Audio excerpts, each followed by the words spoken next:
Today we're tempering chocolate. There are so many ways to skin this chocolate. Sorry, that is an awful phrase. So today we're tempering chocolate. There are countless ways of tempering chocolate. There are 3 main methods.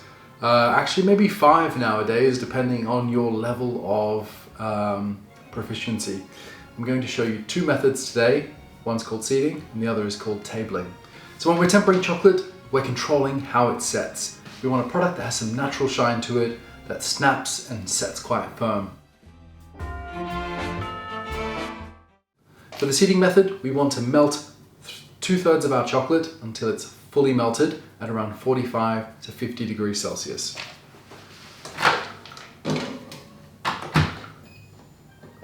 To temper chocolate, we need a thermometer. Strongly advise you get a digital one. You could go one step further and get an infrared one because chocolate has a lot of fat and fat holds a lot of temperature. So an infrared thermometer is a good way of checking that temperature without using a probe. This one is Thermapen infrared, does both. So I'm melting chocolate in the microwave. You can see that it is kind of half melted. So we want to just keep mixing it.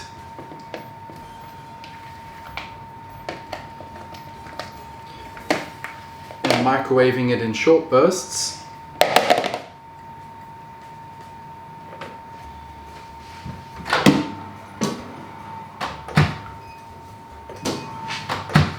So we're melting our chocolate in 30 second bursts, and we are stirring it in between each stint in the microwave until it's fully melted. Now, I'm using an infrared thermometer, or you can use a probe. Digital thermometers are great for this. You want something that reads the temperature quickly. So we want this to be at around 45 to 50 degrees Celsius. That means that all that crystalline structure is now fully melted. Then we'll add 1/3 of our chocolate back into the mixture.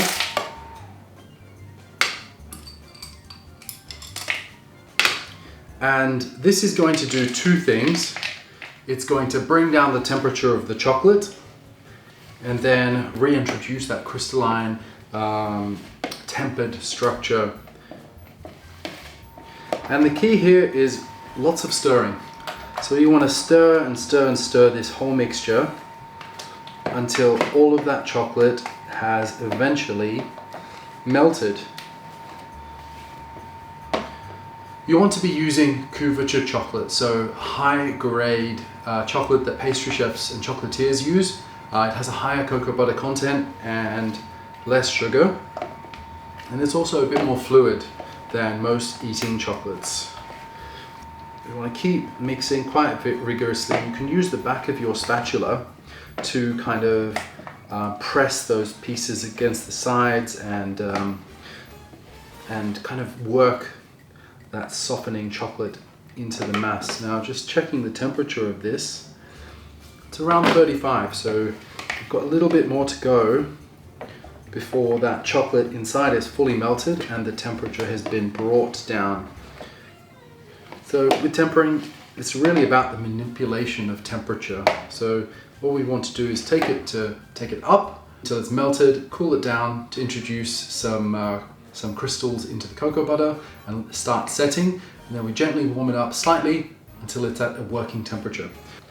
So you can see it's starting to thicken up very slightly, but we don't have any lumps, and when we check the temperature, it's 32 degrees, so bang on. So in summary, for the seeding method, we are taking 2/3 of our chocolate and melting it in a microwave safe bowl or in a stainless steel bowl over a bain-marie setup. So we're then adding 1/4 of our total chocolate back into our melted chocolate to effectively bring the temperature down and seed a good crystalline structure. That's why it's called the seeding method. So the way that we test it is by taking a small amount and just spreading it and set it aside at room temperature. We don't want to put it in the fridge because that gives us a false test. So that should be set in about 2 minutes at room temperature. Now, if you need to keep your chocolate warm, I recommend just using a hairdryer and blowing it over in very short bursts to add some heat back. For the tabling method, this is great for when we don't know how much chocolate we have or we need to retemper chocolate that we've seeded. Now, we start off by melting our chocolate, all of it, to 45 or 50 degrees Celsius. This means that all of the chocolate crystals are liquid, and we pour 3/4 of it onto the bench. Now, I'm not doing a lot here. We want to leave some in the bowl. So by cooling this on the bench, we're going to temper the chocolate effectively, and this is going to add some warmth back into it to bring it to a temperature that we can work with. So I'm going to use the spatula and spread the chocolate around my smooth, clean work surface. Now this is increasing the surface area, making it cooler very quickly. Now, I can feel that it is starting to thicken up, and I'm using quite a small amount, so I can feel, and when I check the temperature, this is where an infrared thermometer is really good. I can see that it's cooled down to 28 degrees Celsius, and which is a great temperature for dark chocolate. Now I'm going to take a little bit to the side and then scrape it into the bowl. I haven't got any chocolate anywhere, so gathering it all into the middle so it stays warm and doesn't set on the bench. I'm going to take a little bit off to the side and then scrape it into the bowl. Now, the chocolate does look a little bit thick, but we've got a little bit of that warm chocolate in the bowl that is going to warm the whole mass up to a working temperature without melting those lovely chocolate crystals which we've just created by cooling it down on the bench. So when I take the temperature, it is 31 degrees, which is great, a little bit cool, but you can warm that up with a hairdryer very gently or in just 5-second bursts in the microwave. So there we have it, some lovely tempered chocolate. Now, the test for tempering chocolate is always to put a little bit on a piece of paper or plastic, but not metal, and then just leave it out at room temperature to set.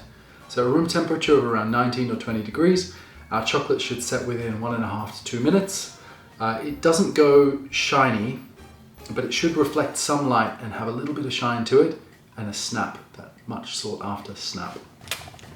So once you're finished working with your tempered chocolate, you can always, while it's still in temper, just scrape it out of your bowl and spread it into a nice thin layer. You want to save as much chocolate as possible. Now it can be thick, but it's best to get it out of the bowl while still liquid. And then this way you can just spread it into a thinner layer and then just let it set. And then you can just pack it away into an airtight container and store it in a cool, dark place for use again.